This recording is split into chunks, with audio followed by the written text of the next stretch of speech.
केलेलं आहे. कोठूरला सभा झाली, व्हिक्टोरिया राणी मेली आणि राजा एडवर्ड बादशाह झाला.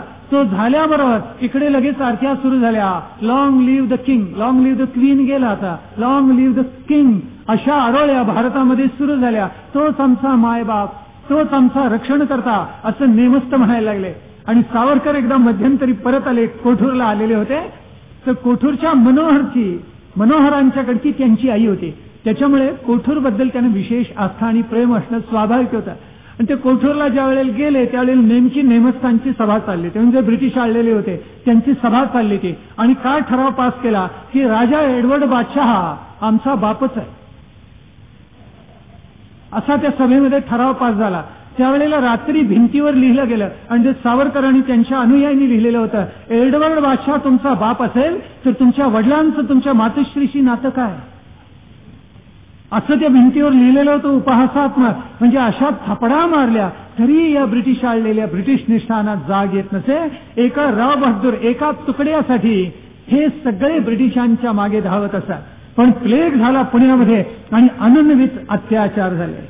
रँगने अत्याचार केले, आयसने अत्याचार केले, आपल्याला माहिती आहे. आणि चाफेकर बंधूंनी त्याचा बदला घ्यायचा ठरवला. त्यांचं रक्त उसळलं की किती कुटुंबांनी ही सोसायची. प्लेग आला आणि टिळकांचा करता मुलगा गेला, विश्वनाथ करता मुलगा गेला. आणि त्यावेळेला टिळकांचं सांत्वन करायला कुणीतरी गेलेलं होतं. त्यावेळेला टिळक काय बोलले असतील, अग्रलेख लिहित होते केसरीचा. आणि टिळक म्हणाले, अहो पुण्याचीच सगळी होळी झाली, तेव्हा आमच्या घरातून एक जर गौरी गेली तर काय झालं. हा खरा स्थितप्रज्ञ होता. गीता समजलेली होती, गीता आचरून दाखव. जे जे त्या क्षेत्रामध्ये असे मोठे झाले ना ते असेच वागलेले. बालगंधर्वांचा मुलगा गेला आणि तार अली मुलगा गेला. त्यावेळी म्हणाले प्रयोग अगोदर, रंग शारदेची सेवा अगोदर, मग मुलगा गेला. त्याचं दुःख नंतर उगाळत बसत. काय काळजाची माणसं. लोकमान्य म्हणतायत सगळ्या पुण्याचीच होळी झाली, आमच्या घरातून एक गौरी गेली, यापेक्षा विशेष काय झालं. अनन्वित अत्याचार झाले आणि चाफेकर बंधूंनी प्रतिशोध घेतला. त्यांनी रँडलाही मारलं. आणि त्या दिवशी त्या व्हिक्टोरिया राणीचा हीरक महोत्सव जगभर चाललेला होता. म्हणजे जिथे ब्रिटिशांच्या वसाहती झालेल्या होत्या तिथे, आणि इथे प्लेगनी सगळी जनता हैराण झालेली आहे. अशा वेळेला पुणे विद्यापीठाच्या त्या परिसरामध्ये व्हिक्टोरिया राणीचा जय जयकार चाललेला होता आणि अवघे ब्रिटिश आले तिथे जमलेले होते. बगीतून ज्या वेळेला रँड आणि आयस चाललेले होते त्यावेळेला चाफेकर बंधूंनी त्यांच्यावर गोळ्या झाडल्या आणि त्यांना मारलं. ही प्रेरणा कोणाकडून मिळाली? टिळकांकडून मिळाली असावी निसंशयपणे. पण आमचीच माणसाशी नतद्रष्ट, आमचीच माणसाशी फंद फितोय की द्रविड बंधूंनी फितुरी केली आणि चाफेकर बंधूंचं नाव सांगितलं 10,000 रुपयांसाठी. कसं असतं जगामध्ये, काय आश्चर्य आहे. पैशाचा मोह होऊ नये म्हणून आई वडिलांनी फार चांगले संस्कार करावे आणि सांगावं, अरे धर्म मोक्ष प्रधान पुरुषार्थ आहेत, अर्थ आणि काम दुय्यम आहे. हे आई वडिलांनी अतिशय जागरूकपणे सांगायला पाहिजे. वासुदेव बळवंत फडक्यांना पकडलं आणि शिक्षा झाली कोर्टामध्ये, न्यायालयामध्ये खटला उभा राहिला.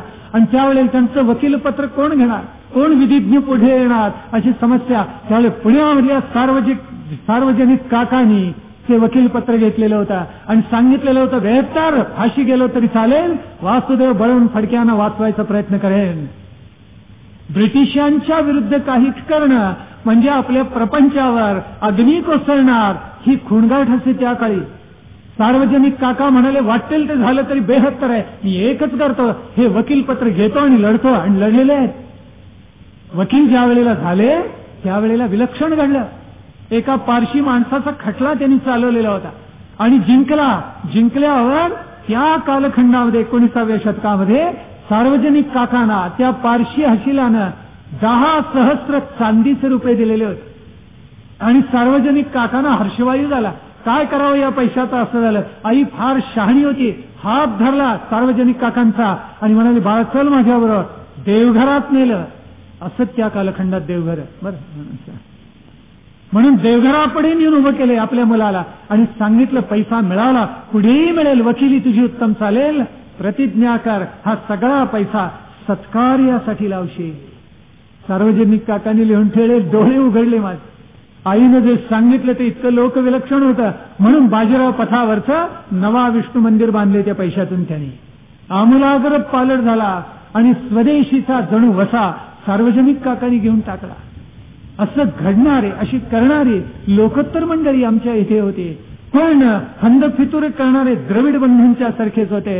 या द्रविड बंधूंनी 10,000 रुपये घेतले आणि चाफेकर बंधूंची नावं सांगितली. त्यांना पकडण्यात आलं आणि दामोदर चाफेकर आणि बाळकृष्ण चाफेकर या दोघांना पकडलं आणि काय केलं असेल, फाशी दिला. हे दोघेही क्रांतीवीर, क्रांतिकारक, सामर्थ्यशाली पुरुष हातामध्ये गीता, तोंडामध्ये भगवंताचं नाव घेऊन हसत हसत फाशी गेले. स्थिर चित्तानी गेले, स्थिर हृदयाने गेले आणि मनाशी म्हणत गेले की हे मातृभूमी, पुन्हा याच मातीत जन्माला येईल आणि पुन्हा तुझी सेवा करण्यासाठी पुन्हा फाशी जावं लागलं तरी बेहत्तर आहे, पण पुन्हा या मातीमध्ये आई, हे मातृभूमी आम्ही जन्म घेतल्याशिवाय राहणार. द्रविड बंधूंनी ही फंद फितुरी केली आणि त्याचा प्रतिशोध घेतला गेला. प्रचंड घेतला गेला. असा तसा नाही, साधा सुद्धा नाही, तो घेतला गेला. आणि कसा घेतला गेला तर चाफेकरांचे धाकटे बंधू वासुदेव होते आणि रानडे या दोघांनी द्रविड बंधूंना बोळामध्ये गाठल्या आणि त्यांच्यावर पिस्तुलांनी गोळ्या झाडून त्यांचा वध केला. त्या पापात्म्यांना, राष्ट्रद्रोह्यांना कडक शासन त्यांनी करून टाकलं आणि द्रविड बंधू मारले गेले. पुढे वासुदेवरावांना आणि रानडेंना पकडल्यानंतर त्यांना तीच शिक्षा झाली.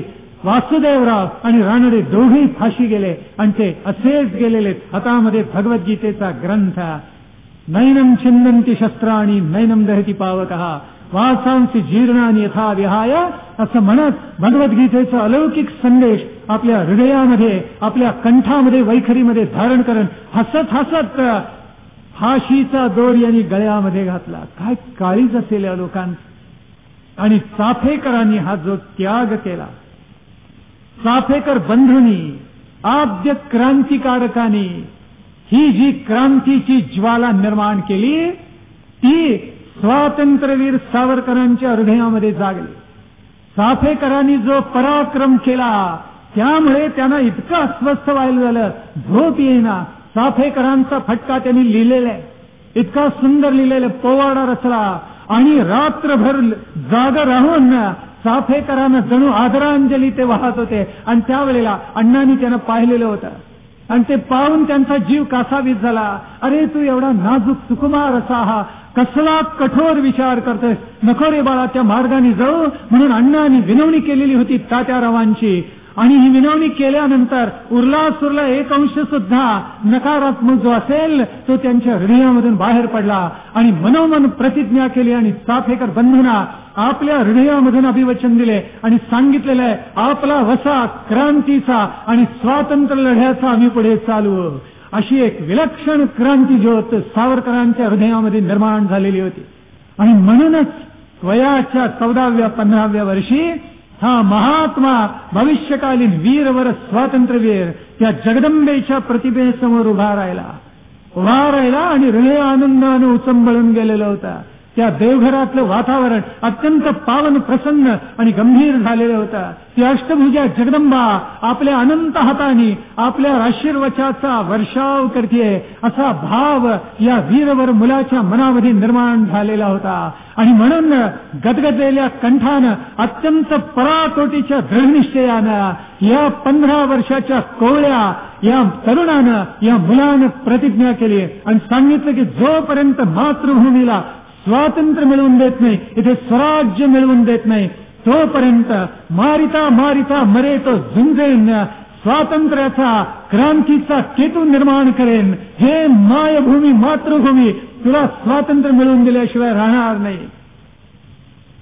शिवाजी महाराजांनी 14व्या 15व्या वर्षी स्वराज्याची शपथ घेतली. माऊलींनी 14-15व्या वर्षी भावार्थ दीपिकेसारखा अलौकिक ग्रंथ निर्माण केला आणि स्वातंत्र्यवीर सावरकरांनी, या विनायकांनी 15व्या वर्षी या मातृभूमीला स्वातंत्र्य देईन असा अलौकिक मंत्र हृदयामध्ये जागवला आणि जगदंबेच्या साक्षीनं तशी प्रतिज्ञा या महात्म्यांनी केली. लोकोत्तर महात्मे लहानपणीच भविष्यातलं उज्ज्वल स्वप्न पाहत असतात आणि त्यासाठी त्यांच्या सद्गुणांचा परोत्कर्ष प्रत्येक प्रसंगातून होत असतो. जीवनमूल्य ज्या दृष्टीने ते शिरोधार्य करत असतात त्याची प्रेरणा, लोककल्याणाची प्रेरणा अनंत जनांना मिळत असते आणि त्यातून राष्ट्राची आणि प्रबळ समाजाची, लोकोत्तर महात्म्यांची आणि पुढल्या अनुयायांची पिढी घडत असते. एका लोकोत्तर महात्म्याने हे केलं की राष्ट्रासाठी हे सगळं निर्माण होत असतं. स्वातंत्र्यवीरांनी हे केलं आणि स्वतःच्या कृतीनं भविष्यामध्ये पुन्हा करून दाखवलेलं होतं. स्वातंत्र्यवीरांनी मॅट्रिकची परीक्षा दिली, त्याच्यामध्ये ते उत्तीर्ण झाले. हे पाणी विलक्षण आहे हे सगळ्यांनाच जाणवलेलं होतं. पण स्वातंत्र्यवीरांच्या कुटुंबावरच त्या प्लेगचा आघात झाला. प्लेग पुण्यातून मुंबईत, मुंबईतून पुण्यात, तिथून नाशिककडे भगूरला सुद्धा आलेला होता आणि भगूरमधली अनेक कुटुंब या आपत्तीमध्ये सापडलेली होती. ज्या शिंपी कुटुंबाचा आपण उल्लेख केला, ज्याच्याशी अण्णांचं अतिशय जिव्हाळ्याचं नातं होतं, त्या घराण्याचा कर्ता पुरुष प्लेगला बळी पडला आणि पाहता पाहता ते घर उद्ध्वस्त झालं. कारण ब्रिटिशांनी ते पहिल्यांदा मोडूनच टाकलं, उद्ध्वस्त झालं. आणि एका संध्याकाळी त्या घरावरून येताना अण्णांच्या काळजामध्ये चर झालं. अरे हा नांदता गाजता वाडा आज काय दशा झाली, उद्ध्वस्त होऊन गेलेला आहे आणि पायाखालची वाट असून सुद्धा पाय मुरगळला. अण्णा पडले वाटेमध्ये आणि तसेच लंगडत घरी आले आणि पाहिल्याबरोबर तात्याने विचारलं काय झालं अण्णा, तर ते म्हणाले अरे काही नाही, पाय मुरगळला, थोडंसं पडलो एवढंच. पण तसं झालेलं नव्हतं. काखेमध्ये गाठ आलेली होती, प्लेगची लागण घरामध्ये झालेली होती आणि सगळ्या घराला धस्स झालं. त्यांनी बाहेर तर वार्ता कळवून द्यायची नाही. पाहतात तर अण्णांच्या पाठोपाठ बाबांना लागण झाली. आपल्या वडिलांना काय लागेल का म्हणून बाळला, आपल्या धाकट्या भावाला तात्यांनी सांगितलेलं होतं. स्वातंत्र्यवीर सावरकरांनी दरवाजाशी थांब, अण्णा काय करतायत बघ, तिथून हलू नको. असं हे सगळं चाललं तर दिवस चाललेले होते आणि एके दिवशी धाकटा भाऊ धावत खाली आला आणि स्वातंत्र्यवीर त्याला रागावले आणि म्हणाले मी तुला काय सांगितलं होतं बा, तू जागा का सोडलीस. त्यावेळेला ते लहान पोर स्फुन्नत म्हणायला लागलं की माझ्याही काखेमध्ये गाठ आलेली आहे. कसं सांभाळलं असेल कुटुंब. 3 व्यक्ती प्लेगच्या लागण होऊन गेल्या. पूर्वीच्या काळी असं घडत असत. माझे आजोबा असेच गेले, प्लेगच्या लागणीमध्ये गेले. काही आठवणी सांगायच्या. 32व्या वर्षी गेले, इंजिनियर झालेले होते. इतके कर्तृत्ववान 32व्या वर्षी मनुष्य जातो, विश्वासच बसू नये. पण प्लेगची अशी साथ आली, महामारीची साथ आली की शेकडो हजारो माणसं मृत्युमुखी पडत असत. ह्या प्लेगच्या लागणीमध्ये अण्णा गेले आणि शेवटी तर त्यांना वात भरत असे अंगामध्ये आणि वात भरला की आरडाओरडा करत असत, अंगावर धावून येत असत आणि तात्याराव सुद्धा माडीवरून खाली धावून येत असत. न जाणं अण्णा काय करून बसतील सांगता येत नाही आणि ओरडे बाहेरून कडी लावून घ्यावी लागत असे आणि अण्णा आक्रोश करत असत, अरे तात्या बाळ मला पाणी द्या प्यायला. आणि वैद्यांनी सांगितलेलं असे पाण्याचा थेंब द्यायचा आहे, एक पाण्याचा थेंब सुद्धा द्यायचा नाही. आणि त्यांचा आक्रोश यांचं काळीज भेदून जात असे. अण्णा मृत्युमुखी पडले आणि अण्णा गेल्यानंतर ही सगळी भावंड जणू छप्परच मस्तकावरचं हरवलं. पण योग असा की येसूवहिनींच्या तात्यांच्या शुश्रूषेमुळे बाबाराव बरे झाले. बाबारावांच्या पाठोपाठ बाळी बरा झाला आणि मोठं संकट, अण्णा गेले पण भावंड वाचले. प्लेगचं संकट हळूहळू मागे पसरत गेलं आणि यावेळेला अगोदर एक विलक्षण घटना घडून गेलेली होती. हे सगळे प्लेग मधून वाचले. अण्णा गेले आणि त्यांचे कुळ होतं या सावरकरांचं, त्यांचं आडनाव त्या कुळाचं कारंजकर म्हणून होतं. आणि हे कारंजकर कुळ जे होतं शेतामधलं ते भेटायला आणि ते कारंजकर म्हणाले की अहो केवढी विपत्ती तुमच्या घराण्यावर आली. एकेकाळी संपन्न असलेलं आपलं कुटुंब आता विपन्नावस्थेला पोहोचलेलं आहे. तेव्हा बाबारावांना तो कारंजकर, तो लबाड होता मोठा, तो सांगायला लागला की मला देवतेचा दृष्टांत झालाय आणि देवतेनं मला असं सांगितलेलं आहे हे विपन्नावस्थात कुटुंब आहे, मदत कर. अहो नदीच्या पल्याड गुप्तधन आहे आणि 3 दिवसांनी आम्ही ते काढणार आहोत. मी तर असा भणंग भिकारी, मला त्याचा काय उपयोग आहे. बाबाराव हे सगळं धन गणेश पंतनी आपल्यालाच आणून देणार आहे. त्यावेळेला आश्चर्य म्हणजे बाबारावांचा विश्वास बसला. विपन्नावस्था आली की काही वेळेला माणसाचं मन इतका हळवं होऊन जातं, त्यात कदाचित त्यांचा विश्वास बसला असावा. आणि मग ते कारंजकर हळूच म्हणाले पण हे धन काढण्यासाठी काही प्रयोग करावा लागणार आहे, त्याला 200-400 रुपये खर्च येणार आहे, तेवढे मला द्या म्हणजे झालं. स्वातंत्र्यवीरांच्या ठाई जे अलौकिक सद्गुण होते त्यातला एक सद्गुण म्हणजे सावधानता. ती नित्य असे आणि प्रतिकूल प्रसंग आला रे आला की ती वाढत असे आणखी. म्हणून तात्याराव म्हणाले बाबाराव आणखी अजिबात देऊ नका, धन देऊ नका, हा मनुष्य पुन्हा परत येणार नाही मला खात्री आहे. तरी सुद्धा बाबारावांना मोह झाला, कुठून तरी पैसे गोळा करून त्यांनी त्या कारंजकरांना दिले. स्वातंत्र्यवीरांचं ऐकलं नाही. दुसऱ्या दिवशी येतो म्हणणारा हा कारंजकर जो पळाला अदृश्य झाला तो पुन्हा खरा आलाच नाही. दुसरा दिवस गेला, तिसरा, चौथा, आठवड्यानी बाबारावांनी त्यांना गाठलं. त्यावेळी तो म्हणाला काय करू, मी हे सगळं करणार होतो, पण दुर्दैवानं हो असं झालं की मी ते धन काढायच्या अगोदर काही माणसं आली, गुंड आले, त्यांनी मला मारलं आणि तुम्ही दिलेले पैसे ते घेऊन गेले. तेव्हा आता तुम्ही गप्प राहा, मी गप्प राहतो. कारंजकरांनी ते पैसे पळवले. बाबाराव पुन्हा मात्र त्या मार्गाला कधीही गेले नाही, त्याकडे कधीही वळले नाही. पण 1893 मध्ये एक घटना अशी घडली की तात्यारावांच्या मनातलं स्वप्न काय त्यांच्या सवंगड्यांना बरोबर कळलं. त्यावेळेला उत्तरेकडे हिंदू मुसलमान दंगल झालेली होती. फार प्राचीन परंपरा.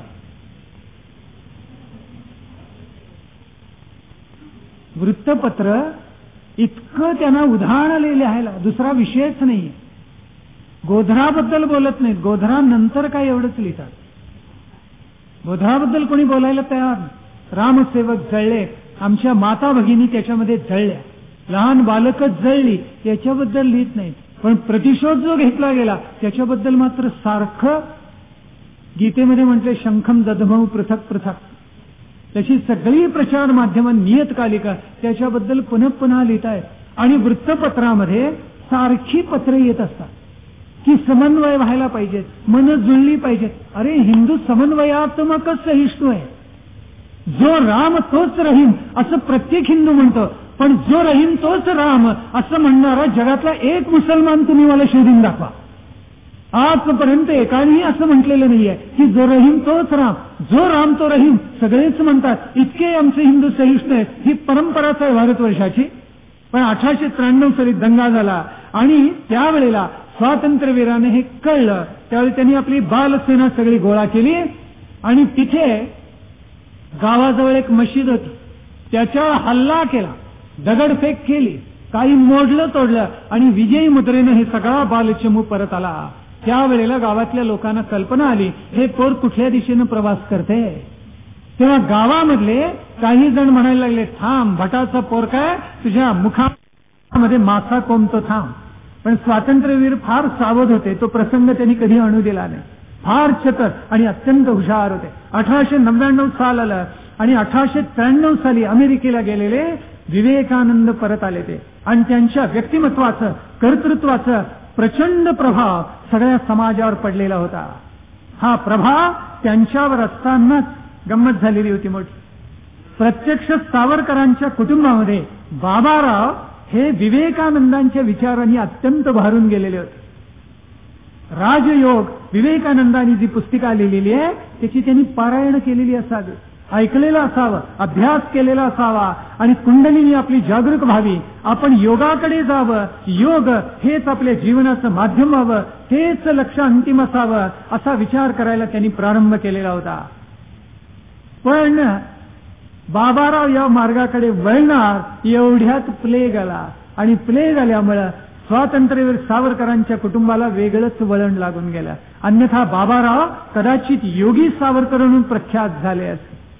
पण स्वातंत्र्यवीरांच्या मनामध्ये मात्र राष्ट्राच्या उत्थापनाचा आणि या राष्ट्राला स्वातंत्र्य मिळवून द्यायचा हाच एकमेव विचार होता. तेव्हा त्यांनी त्यांच्या मित्रांनी एकच ठरवलेलं होतं काय की अरे सशस्त्र क्रांती हेच साधन, सशस्त्र क्रांती हेच साधन आणि पूर्ण स्वातंत्र्य आणि स्वायत्तता हेच साध्य. लहानपणापासून स्वातंत्र्यवीरांच्या मनामध्ये विचाराचा गोंधळ कधी झाला नाही.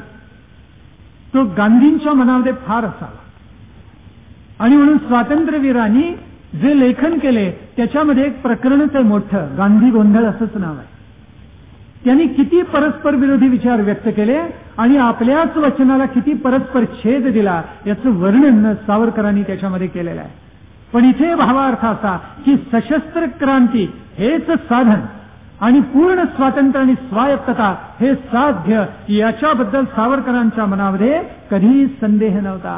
आणि म्हणून टिळक भांडेश्वराच्या बोळामध्ये आबा दरेकरांच्या घरी माडीवर त्या अंधारलेल्या बोळामध्ये हे सगळे राष्ट्रहित जपणारे तरुण एकत्र येत असत, ज्याच्यातून पुढे मित्रमेळा निर्माण झाला. तो मित्रमेळा पुढे पहिल्या दशकामध्ये 20व्या शतकाच्या वाढला आणि पुढे 1904 नंतर वाढत वाढत जाऊन त्याचंच रूपांतर शेवटी अभिनव भारतमध्ये झालं.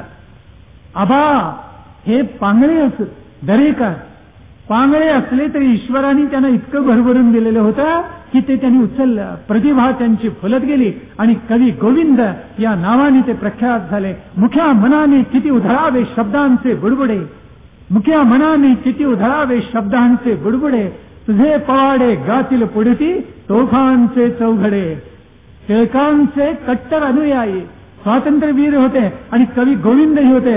आत्मानुभूतीनं उसंबळून येऊन त्यांनी हे काव्य लिहिलेलं आहे. आणि एका स्तंभावरी उभी ही महाराष्ट्र द्वारका असं कवी गोविंद बोलून गेलेले आहेत. हा स्तंभ कोणता? लोकमान्य टिळकरूपी स्तंभ आहे, ज्याच्यावर ही सगळी महाराष्ट्राची द्वारका त्यानं पेललेली आहे असं वर्णन कवी गोविंदांनी करून ठेवलेलं आहे. इतकं उत्कट भव्य आणि राष्ट्रभक्तीनं रसरसून आलेलं काव्य गोविंदांनी रच. पुढे पुण्यात स्वातंत्र्यवीर सावरकर येऊन दाखल झाले. पण त्याच्या अगोदर या टिळक भांडेश्वराच्या बोळामध्ये अनेक स्वप्न या सगळ्या तरुणांनी रंगवलेली होती. महाराष्ट्राच्या नव्हे भारतवर्षाच्या स्वातंत्र्याचं स्वप्न त्यांनी मनामध्ये जागवलेलं होतं. ब्रिटनचा राजा हा भारताचा बादशाह नव्हेच नव्हे म्हणून आग्रहाने भांडणही केलेली होती आणि सशस्त्र क्रांती कशी करावी याची स्वप्न सुद्धा त्या अंधारी बोळामध्ये त्यांनी रंगवलेली होती. आणि या वेळेला या मुलाचं वक्तृत्व फुलत गेलेलं होतं. अतिशय लहान असताना नाशिकला झालेल्या वक्तृत्व स्पर्धेमध्ये त्यांनी बर्व्यांच्या सांगण्यावरून भाग घेतलेला होता आणि इतकं उत्कट आणि भव्य शेवटचा क्रमांक होता बोलायचा आणि ऐकणारी सगळी मंडळी कंटाळलेली होती, कारण फार थोडे चांगले बोलणारे. कंटाळा आल्यानंतर ज्या वेळेला विनायकराव तात्याराव बोलायला उभे राहिले, स्वातंत्र्यवीर सावरकर वय लहान आहे त्यावेळेला बोलायला उभे राहिले आणि उठून जायला निघालेली मंडळी खाली बसली. आणि खाली बसले कारण वक्तृत्व इतकं अमोघ होतं, अपूर्व होतं. स्तब्ध होऊन माणसं ऐकायला चित्रासारखे बसले आणि स्वातंत्र्यवीरांचं वक्तृत्व ऐकतायत. सगळे स्पर्धक बोलून संपले. शेवटचा क्रमांक बोलण्याचा तात्यारावांचा होता आणि परीक्षक आपापसात कुजबुजायला लागले आणि शेवटी घोषित केलं पहिला क्रमांक विनायक दामोदर सावरकर. आणि त्यावेळेला आशंका प्रगट केली की इतका लहान मुलगा इतकं भव्य दिव्य बोलू कसं शकेल, त्याची भाषा इतकी प्रगल्भ प्रौढ कशी असू शकेल. निबंध स्पर्धेमध्येही त्यांना अनेक पारितोषिकं मिळाली. हे कदाचित त्यांनी दुसरीकडून तर लिहून घेतलेलं नसेल. आणि त्यावेळेला परीक्षकांच्या आशंकेला उत्तर देताना एका ठाई स्वातंत्र्यवीरांनी सांगितलेलं होतं, अरे गुणाः पूजा स्थानम गुणीषु न च लिंगम न च वयः. प्रचंड आत्मविश्वास सावरकरांच्या हृदयामध्ये निश्चितपणे होता. 50% यश त्यांचं त्याच्यामध्ये सामावलेलं असतं. 50% आत्मविश्वास, 50% केलेला अभ्यास. मी वक्तृत्व कसं शिकलो, कसं वाढवलं आणि मी वक्ता कसा झालो याच्या आठवणी स्वातंत्र्यवीरांनी लिहिलेल्या आहेत. वक्तृत्व कसं असावं याच्यावरचे ग्रंथ अभ्यासावे, पाठांतर उदंड करावं, काही लेखन करावं, काही व्याख्यानं लिहून काढावी, त्याच्यामध्ये सुभाषित कशी पेरावी याचा विशेष अभ्यास त्यांनी केलेला होता. इंग्रजी भाषेमध्ये म्हणे, genius is 1% inspiration and 99% perspiration. अगदी लोकोत्तर असला, अलौकिक बुद्धिमत्ता असलेला तरी त्याचं अंतःप्रेरण 1%च असतं आणि 99% त्यांनी गाळलेला घाम असतो. काही अंशी एक खरं आहे. तेव्हा मी वक्ता कसा घडत गेलो याच्या काही आठवणी स्वातंत्र्यवीरांनी फार सुंदर लिहून ठेवल्या आहेत. पुढे मॅट्रिकची परीक्षा उत्तीर्ण झाल्यानंतर स्वातंत्र्यवीर सावरकर जे निघाले पुण्यामध्ये येऊन दाखल झाले आणि फर्गसन महाविद्यालयामध्ये त्यांनी प्रवेश मिळवला. आणि त्यावेळेला रँगलर परांजपे प्राचार्य होते आणि स्वातंत्र्यवीर हे वसतिगृहामध्ये राहायला लागले फर्गसन महाविद्यालयामध्ये. नाशिक त्यांनी सोडलं त्यावेळेला तिथला जो ब्रिटिशांचा अधिकारी होता त्यांनी एक नोंद केलेली होती. माउंट गोमेरी असं त्याचं नाव होतं आणि त्यांनी लिहून ठेवलेलं होतं, इतक्या लहान वयामध्येच अनेकांना मुग्ध करून सोडण्याचं अलौकिक वक्तृत्व सावरकरांनी प्राप्त केलेलं आहे. ब्रिटिश किती जागे होते पहा. त्या माउंट गोमेरीने अशी नोंद करून ठेवलेली होती की हा जहाल बोलतो, हा तिखट बोलतो, मुद्देसूद बोलतो, इतिहासाला धरून बोलतो. आणि स्वातंत्र्यवीर पुण्यामध्ये येऊन दाखल झाले आणि पुण्यामध्ये अभ्यास विशेष त्यांनी केला नाही. महाविद्यालयीन कारकीर्द अभ्यासू विद्यार्थी म्हणून गाजवली नाही, पण त्यांचं व्यक्तिमत्व अत्यंत आकर्षक होतं. त्यांचा इतिहासाचा आणि संस्कृती धर्माचा अभ्यास दांडगा होता. त्याच्या जोडीला पाठांतर उदंड होतं. वक्तृत्व असं होतं की विनायकरावांची छाप समोरच्या माणसावर तत्काळ पडत असे आणि समोरचे विद्यार्थी त्याचे मित्र सगळे भारावून जात असत. आणि म्हणून सावरकरांनी महाविद्यालयामध्ये फर्गसन महाविद्यालयामध्ये प्रवेश केल्यानंतर आपल्या व्यक्तिमत्वाचा प्रभाव आणि ठसा आपल्या मित्रांवर अन्यजनांवर उमटवलेला होता. हा कोणीतरी वेगळाच तरुण आहे याची जाणीव सगळ्यांना व्हायला लागलेली होती. आणि 1903 साल असावं महाविद्यालयाचा प्रारंभ झाला आणि त्यावेळेला अनेक वक्ते बोलले. प्राचार्यांचं अभिभाषण झालं, नंतर काही प्राध्यापक बोलले, चिंग भानू बोललेले होते आणि शेवटी स्वातंत्र्यवीर सावरकर बोलले, विनायकराव बोलले. आणि ते इतकं उत्कट भाषण होतं, ऐकणाऱ्यांची हृदय हेलावून गेले. स्वातंत्र्याचा यज्ञ आपण कसा पेटवला पाहिजे, स्वदेशावर आपण कसं प्रेम केलं पाहिजे, या एका उत्कट भावनेनं अंतःकरणापासून विनायकराव बोलत होते. आणि ऐकणाऱ्या श्रोतृवर्गाच्या अंगावर रोमांच उभे राहत होते. अरे हा काय कसा विलक्षण वक्ता दशसहस्रेषु आहे. कुणाच्या डोळ्यातून पाणी निघालं, कुणाचे बाहू स्फरण पावायला लागले. आणि भाषण संपलं, विनायकराव खाली बसले. सभेत शांतता पसरलेली होती. काही वेळ गेला आणि मग टाळ्यांचा प्रचंड कडकडाट झाला. त्या सगळ्यावर विरजण जर कुणी ओतलं असेल तर ते अध्यक्षांनी, चिंग भानू अध्यक्ष होते, त्यांनी काय सांगावं. ते म्हणाले, तरुणानो, सावरकर जे बोलले त्याच्याकडे विशेष लक्ष देऊ नका. आणि पुढे त्यांनी एक वाक्य उच्चारले, काय भयानक वाक्य आहे. ते म्हणाले, सावरकरांच्या बोलण्याकडे लक्ष देऊ नका, कारण सावरकर म्हणजे सैतान आहे. काल मी आपल्याला सांगितलं थिओसॉफिकल सोसायटीनं विवेकानंदांच्या बद्दल हेच उद्गार काढले. ते म्हणाले, अमेरिकेला थंडी पडली आहे काय, हा विवेकानंद रूपी सैतान लवकरात लवकर मरू दे, अशी भावना थिओसॉफिकल सोसायटीची होती. आणि इथे चिंगभानू म्हणाले, तरुणानं, तुम्ही काही ऐकलं ते मनावर घेऊ नका, विसरून जा, कारण हा सावरकर म्हणजे सैतान आहे. सावरकरांनी आपण कोण आहोत ते महाविद्यालयीन याच्यामध्ये आपल्या कर्तृत्वानं सिद्ध केलं. आता तर टिळकांचा काहीसा सहवास त्यांना लाभणार होता. टिळकांच्या बद्दल अपरंपार प्रेम आणि श्रद्धा होती. इतिहासाची मीमांसा करताना त्यांनी लिहिलेलं होतं की ब्रिटिश निष्ठेचं इतकं विष आमच्या अंगामध्ये भिनलेला आहे, तो लाचारपणाचा रोग असंख्य भारतीयांना झालेला आहे, पण ते विष उतरवणारा, तो रोग कमी करणारा महामंत्र याच महाराष्ट्रामध्ये आणि पुण्यामध्ये निर्माण झाला. कोण? लोकमान्य टिळक.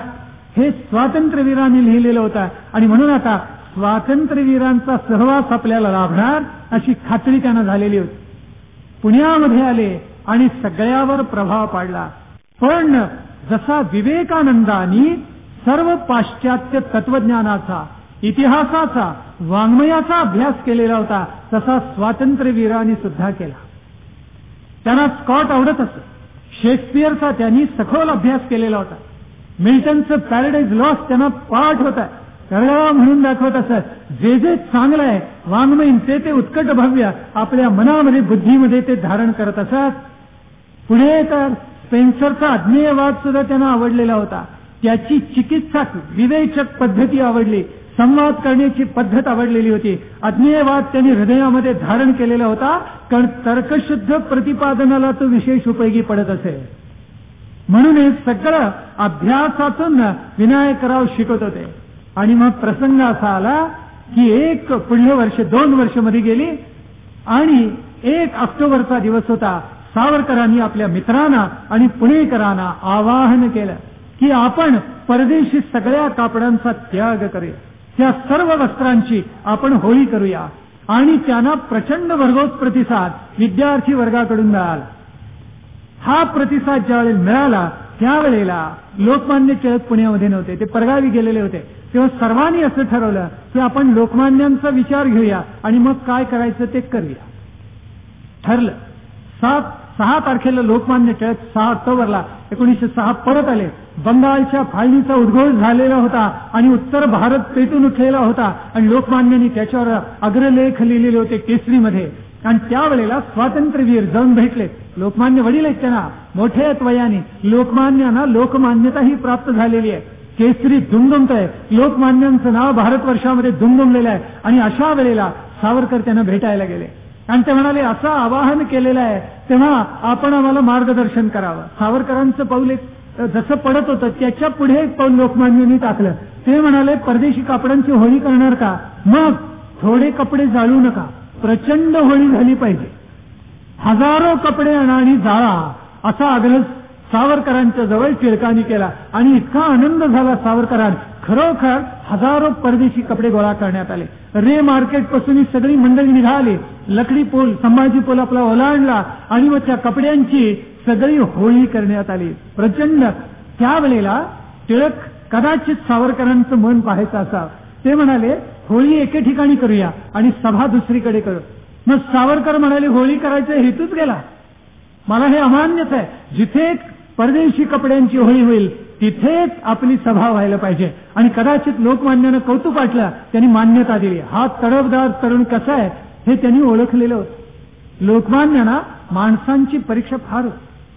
सावरकरांचं अंतरंग त्यांनी बरोबर ओळखलेलं होतं आणि प्रचंड होळी करण्यात आली आणि तिथे व्याख्यानं झाली. स्वातंत्र्यवीर सावरकर सुद्धा बोलले आणि त्याचा प्रभाव इतका पडला समाजात. नेमस्त लोकांना इतकं वाईट वाटलं की आपणच जळल्यासारखी त्यांची तडफड सुरू झाली. आणि सगळे नेमस्त म्हणाले, असं करू नका, कपडे जाळू नका, गोरगरिबांना वाटा, त्यांच्या तरी ते उपयोगाला येतील, असं म्हणून नेमस्तांनी इतकं पडखाव धोरण स्वीकारलेलं होतं. हे सगळं चाललं तर आपल्याला आश्चर्य वाटेल, परदेशामधल्या एका व्यक्तीनं या होळीचा निषेध केला. नाव पटकन आपल्या मनात आलं असेल. दक्षिण आफ्रिकेमध्ये होते ते गृहस्थ त्यावेळेला. त्यांचं नाव मोहनदास करमचंद गांधी. पुढे ते महात्मा गांधी झाले. पण त्यावेळेला गांधींनी तिथून निषेध केला की परदेशी कपड्यांची होळी तुम्ही करू नका. काय नडलं तर? पुणे कुठे, दक्षिण आफ्रिका कुठे, पण निषेध केला तिथे बसून त्यांनी. आश्चर्य असं की पुढे त्यांना हा मार्ग मान्य नव्हता, पण त्याच मार्गाला गांधींना पुढे यावं लागलेलं. त्यांना 1921 साली परदेशी कपड्यांची होळी करावी लागली आणि धिक्कार करावा लागला आणि सांगितलं स्वदेशी कपडे वापरा. त्याचा प्रयोग कितीतरी दिवस अगोदर, 15-16 वर्ष अगोदर स्वातंत्र्यवीर सावरकरांनी लोकमान्यांच्या संमतीनं आणि त्यांच्या आशीर्वादाने केलेला होता. होळी झाली आणि परांजपेना काय दुःख झालं कोणाचं. रँगलर परांजपेनी सावरकरांना दंड केला. किती? 10 रुपये दंड केला त्या कालखंडावर. आणि दुसरं जर काय केलं असेल, वसतिगृहातून काढून टाकलं, ते हकलून दिलं. यापुढे तुला या वसतिगृहामध्ये राहता येणार नाही. पुढे ज्युबिली महोत्सव झाला आणि सावरकरांचा सत्कार पुण्यामध्ये झाला. योग असा की त्याचे अध्यक्ष कोण? तर रँगलर परांजपे. इतिहास कशी गंमत करत असतो बघा. हे घडलं पुढे खरोखर. पण त्यावेळेला वसतिगृहातून बाहेर काढलं आणि टिळकांनी केसरीत त्यावेळेला एक अग्रलेख लिहिलेला होता, हे आमचे गुरु नव्हत. परांजपेंना इतकं हसून खडसावून त्यांनी लिहिलेलं होतं. त्यांच्यावर अतिशय कठोर टीका केलेली होती आणि म्हटलं तर की आमचे गुरु नव्हेतच, ज्यांना राष्ट्रीय प्रेम नाही, स्वभाषा, स्वधर्म, स्वदेश, स्वसंस्कृती यांचं प्रेम नाही, ही काय आमची माणसं आहेत. म्हणून परांजपेंच्यावर टीका केली. पण त्या परांजपेंना टिळकांच्या बद्दल आदर होता, विलक्षण आदर होता. कारण टिळकांचे चिरंजीव प्लेगला बळी पडायच्या अगोदर फर्गसन महाविद्यालयातच होत आणि एक गणित परांजपे वर्गात शिकवायला आले आणि त्यांना ते सुटलं नाही. आश्चर्य काय, हा रँगलर मनुष्य, पण गणित सोडवता आलं नाही. मग ते सगळ्या विद्यार्थ्यांना म्हणाले, उद्या सोडवून घेऊन या, जो हे सोडवेल मी त्याला उद्या मोठं बक्षीस देईन, 100 रुपये बक्षीस देईन. वर्ग संपला, तास संपला आणि सगळे तरुण एकत्र झाले. विश्वनाथराव आणि त्यांच्या मित्रांनी विचार केला, दादांच्याकडून गणित सोडवून घ्यावं. म्हणजे कोणाकडून? लोकमान्यांच्याकडून. कारण मुलं वडिलांना दादा म्हणत होती त्यावेळेला. विश्वनाथराव त्यांची भावंड टिळकांना दादा म्हणत असत. रात्रीची घरी जेवण झाली आणि टिळक बसले झोपाळ्यावर, अडकीत तास सुपारी आणि दुसऱ्या दिवशीच्या अग्रलेखाचा विचार मनामध्ये बरं का. हा चाललेला असताना विश्वनाथराव शेजारी येऊन उभे राहिले. लोकमान्य भोजनोत्तर झोपाळ्यावर बसत असत, हातात अडकीत तास सुपारी असे, म्हणून अनेक पुणेकरांनी तो प्रयोग सुरू केला बरं का. पण असं कोणी करतं म्हणून कोणी टिळक होत नाही. सद्गुण धारण केल्याशिवाय मनुष्य आत्मोन्नत होत नाही. आमच्या समाजाचं दुर्दैव असं की लोकमान्यांचा अडकित्ता अनेकांनी घेतला, पण कित्ता फार थोड्या जणांनी गिरवला. तो गिरवला असता तर स्वातंत्र्य केव्हाच मिळालं असतं. गांधींचे अनुयायी काय सांगायचं आपल्याला, त्याहून थोर त्यांनी गांधींच्या चरख्याचा विस्तार केला. चर आणि खा. इथे विश्वनाथराव शेजारी उभे राहिले आणि लोकमान्यांनी विचारलं, काय मनात काय आहे, काही अडचण आहे का? त्यावेळी विश्वनाथराव म्हणाले, अहो एक गणित अडले दादा, मला जरा सांगा ना. टिळकांनी म्हणे ते पाहिलं गणित आणि खाली उत्तर लिहिलं. काय विद्वान असते, काय विद्वत्ता असेल. त्यावेळी विश्वनाथराव म्हणाले, दादा गणिताला मध्ये पायऱ्या असतात की, त्याच्याशिवाय हे उत्तर तुम्ही कसं लिहिलं मला कसं कळावं, म्हणून 2 पायऱ्या टिळकांनी मध्ये लिहिल्या. आणि विश्वनाथरावांना इतका आनंद झाला, हर्षवायू झाला. रात्री झोप आली नाही त्यांना अत्यानंदानं, कारण स्वप्न पहाटे पडलं आपण रँगलर परांजपेंची कशी फजिती करतो आहोत बरं का.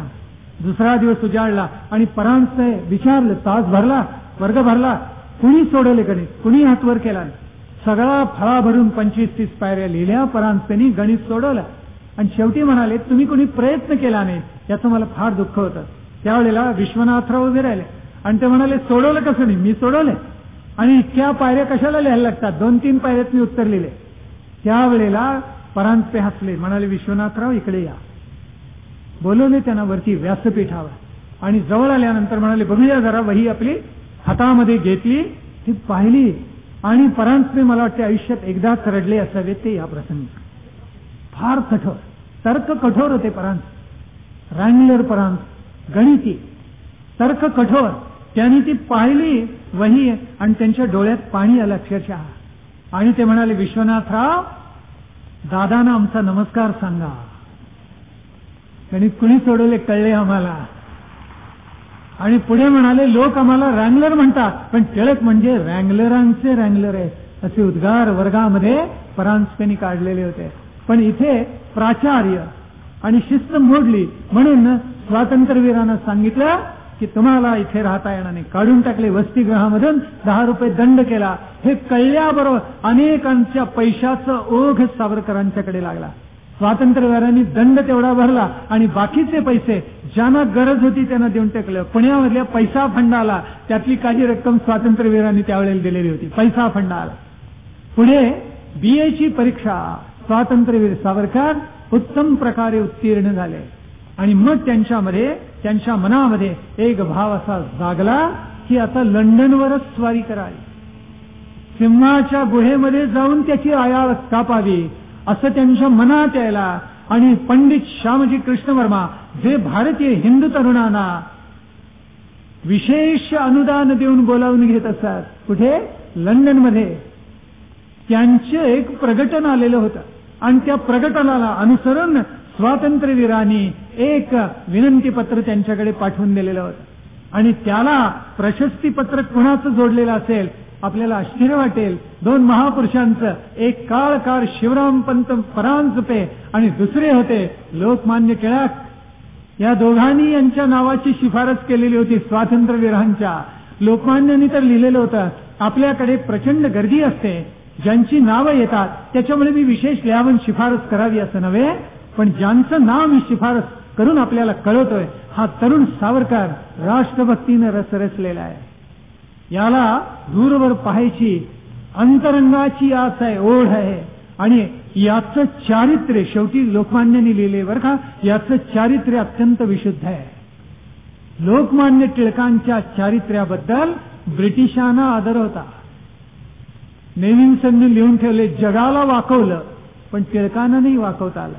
इतक्या विशुद्ध चारित्र्याचा मनुष्य आम्ही पाहिलाच नाही, कारण ते पाहणार कोण?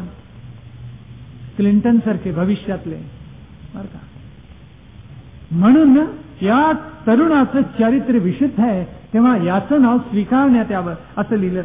काळकारांचं नाव का घेतलेलं होतं स्वातंत्र्यवीरांनी? कारण प्लेगचा निषेध त्यांनी त्या कालखंडामध्ये केलेला होता आणि राष्ट्राला स्वातंत्र्याला अनुकूल शिवराम पंतांनी भरपूर लिहिलेलं होतं. म्हणून त्यांच्याबद्दलचा आदर, केसरीकारकांबद्दलचा आदर या स्वातंत्र्यवीरांच्या मनामध्ये होता. मग स्वातंत्र्यवीरांनी 24 एप्रिल 1906 या दिवशी त्यांचे 2 मित्र होते, भट आणि खरे, त्यांच्या समोर त्यांनी प्रतिज्ञापत्र लिहिलेलं होतं आणि त्याच्यावर सही केलेली होती. ते पाठवायचं होतं लंडनला आणि ती प्रतिज्ञा त्यांनी लिहिली. त्या प्रतिज्ञामध्ये असं अभिवचन द्यावं लागत असे की शिकल्यानंतर मी कोणतीही नोकरी करणार नाही, ब्रिटिशांची तर नाहीच नाही, मॅजिस्ट्रेट असो, अमुक असो, कोणतंही पद असो, जिल्हाधिकारी असो, उपजिल्हाधिकारी असो, ब्रिटिशांचं कोणतंही पद मी स्वीकारणार नाही, त्यांची नोकरी करणार नाही. भारतवर्षाच्या स्वातंत्र्यासाठी, या राष्ट्राच्या आत्मोन्नतीसाठी मी स्वतःला झोकून दे, असं प्रतिज्ञापत्र द्यावं लागत असे. आणि ते प्रतिज्ञापत्र स्वतः तयार झाल्यानंतर स्वातंत्र्यवीरांनी आपल्या मित्रांच्या साक्षीने त्याच्यावर स्वाक्षरी केलेली होती. पुढे मे महिन्यामध्ये पुण्यामध्ये करारपत्रावर स्वाक्षरी केली आणि ते सगळी कागदपत्र लंडनला श्यामजी कृष्ण वर्मांच्याकडे पाठवण्यात आले. लोकमान्यांनी सांगितल्यावर कोण नाही म्हणेल. ते लोकमान्यांची शिफारस पाहिली, स्वातंत्र्यवीरांनी अगोदर काय काय केलेलं आहे पाहिलं, त्याच्यामध्ये स्वातंत्र्यवीरांनी लिहिलेलं होतं की आमच्या जीवनाचं उद्दिष्ट एकाच, सशस्त्र क्रांतीतून संपूर्ण स्वातंत्र्य आणि स्वायत्तता हे अभिवचन राहील, याच्यामध्ये कधीही बदल होणार नाही, असा उल्लेख स्वातंत्र्यवीर सावरकरांनी केलेला होता. आणि पंडित श्यामजी कृष्ण वर्मांनी जे काही मोजके तरुण बोलवले त्याच्यामध्ये स्वातंत्र्यवीरांचा समावेश होता. आणि तोच जहाल क्रांतीचा मंत्र पण अत्यंत सावधपणे करावा म्हणून त्यांच्या हृदयामध्ये पुन्हा एकदा त्याचं बीजारोपण केलं असावं. सावरकरांनी वंदन केले लोकमान्यांना आणि ते लंडनला निघाले. पाहता पाहता आपला सागर किनारा मागे पडला आणि सागरामध्ये पर्शिया बोट गेली, जलयान गेलं आणि स्वातंत्र्यवीर निघाले लंडनकडे. विवेकानंद गेले त्यावेळेला त्यांचे डोळे पाण्याने भरून आलेले होते. गंगा यमुना घळघळा वाहिल्या आणि त्यांना किनारा दिसेनासा झाला होता. स्वातंत्र्यवीरांचे बाहू उलट स्फुरण पावायला लागलेले होते आणि लंडनमध्ये गेल्यानंतर काय करायचं आणि कोणत्या प्रकारे क्रांतीच्या ज्वाला, क्रांतीचा होम करायचा याची स्वप्न समोर आता तरळायला लागलेली होती. स्वातंत्र्यवीरांनी तिथे जाऊन काय केलं, कसं केलं, मित्र कसे गोळा केले, स्वारी लंडन करून इंडिया हाऊस मधून क्रांतीची धगधगती ज्वाला कशी प्रज्वलित केली. मार्सेलिसला कैदी झालेले असताना सुद्धा प्रथम ब्रायटनला जाऊन आपल्या मातृभूमीची आठवण सागरा प्राण तळमळला म्हणून कशी काढली. परत येऊन कैद झाल्यानंतर सुद्धा दुर्दम्य आशावाद कसा प्रगट केला आणि त्रिखंडात गाजलेली मार्सेलिसची उडी कशी टाकली. हा सगळा रोमांचकारी इतिहास आता उद्याच्या आपल्या प्रवचनामध्ये पाहायचा. त्यांचं बाल्य तारुण्य शिक्षण जेवढं आपण थोडक्या वेळात बोललो ते हृदयात धारण करायचं, संपूर्ण वंदे मातरम गायचं आणि त्यानंतरच आज काही काल विरमायचं. स्वातंत्र्यवीर सावरकर की जय, भारत माता की जय.